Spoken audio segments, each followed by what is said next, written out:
ஓரிரவு உடலுறவு, இதை ஆங்கிலத்தில் ஒன் நைட் ஸ்டாண்ட் என்கிறார்கள். இப்போது மேற்கத்திய நாடுகளில் கனடா, அமெரிக்கா, பிரிட்டன், இங்கிலாந்து போன்ற வல்லரசு நாடுகளில் இந்த முறை பரவலாக பின்பற்றப்பட்டு வருகிறது.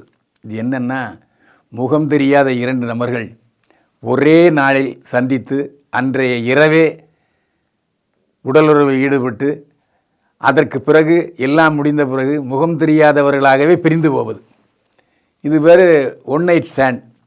அதுக்கப்புறம் அவங்களுக்குள்ள பேச்சோ உறவோ எதுவுமே இருக்காது.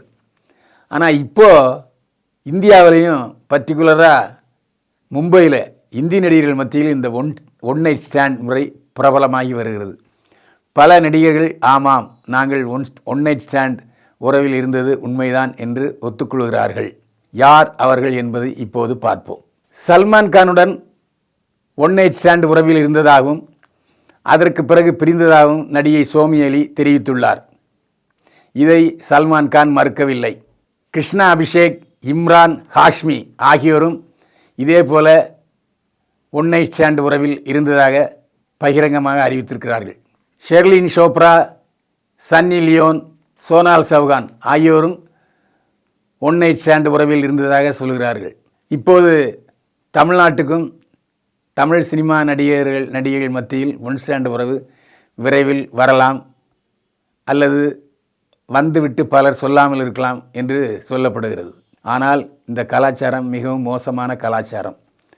தமிழ் பண்பாட்டுக்கு, குறிப்பாக இந்திய பண்பாட்டுக்கு ஒருவனுக்கு ஒருத்தி என்ற கலாச்சாரத்திலிருந்து முற்றிலும் மீறப்படுவதாகும். கங்குவா படத்தின் தோல்விக்கு இசையமைப்பாளர் தேவி ஸ்ரீ பிரசாத்தும் காரணம் என்று சொல்லப்படுவதை அடுத்து இப்போது தேவி ஸ்ரீ பிரசாத்துக்கு 7.5 சனி ஆரம்பித்து விட்டது.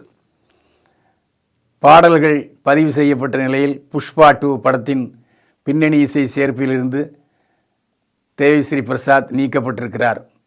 அவருக்கு பதிலாக சாம் CS பின்னணி இசையை கவனித்து கொண்டிருக்கிறார். அஜித் கதாநாயகன் நடிக்கும் குட் பேட் அக்லி படத்திலிருந்தும் தேவிஸ்ரீ பிரசாத் நீக்கப்பட்டிருக்கிறார். தேவிஸ்ரீ பிரசாத்துக்கு பதிலாக இசையமைப்பாளர் GV பிரகாஷ்குமார் இப்போது அஜித் நடிக்கும் குட் பேட் அக்லி படத்துக்கு பாடல்களை இசையமைத்து கொண்டிருக்கிறார். மீண்டும் காதலில் விழுந்தார் சமந்தா. இந்தி நடிகரை காதலிக்கிறார். நடிகை சமந்தா தெலுங்கு சூப்பர் ஸ்டார் நாகேஸ்வர ராவின் பேரன் நாக சைத்தன்யாவை திருமணம் செய்து கொண்டார். 2 ஆண்டுகளுக்கு பிறகு இருவரும் கருத்து வேறுபாடு காரணமாக பிரிந்தார்கள்.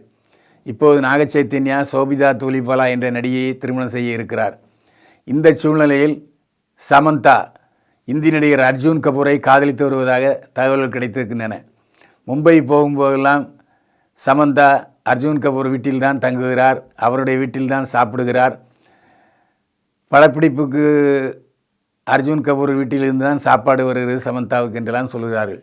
ஆனால் அர்ஜுன் கபூர் சமந்தாவுக்கு இடையே நெருக்கம் ஏற்பட்டு அது நட்பாக மாறி இப்போது காதலாக உருவாகி இருக்கிறது என்று சொல்கிறார்கள் இந்தி பட உலகினர். ஆனால் இதை அர்ஜுன் கபூரும் மறுக்கவில்லை, சமந்தாவும் மறுக்கவில்லை.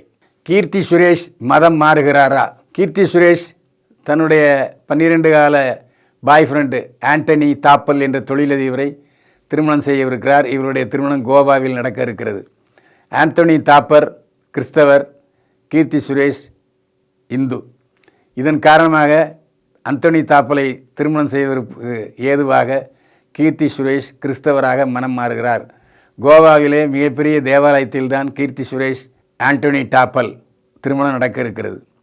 சர்ச்சில் திருமணம் நடக்கிறதா இருந்தால் அந்த பெண்ணும் கிறிஸ்தவராக இருக்க வேண்டும், மணமகனும் கிறிஸ்தவராக இருக்க வேண்டும். இது நியதி. அந்த அடிப்படையில் கீர்த்தி சுரேஷ் கிறிஸ்தவ மதத்துக்கு மாறுகிறார்.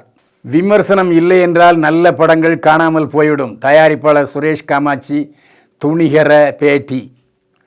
இப்போது தயாரிப்பாளர் சங்கம் விமர்சனங்களை 7 நாட்கள் கழித்து தான் இட வேண்டும் என்று கோரிக்கை விடுத்திருக்கிறார்கள். என்ன காரணம்னா, சமீபத்தில் வெளிவந்த கங்குவா படம் சரியாக போகவில்லை. சரியாக போவது காரணம் படம் நல்லா இல்லை, அதனால் ஓடல. அதுக்கு நிச்சய முடியும்.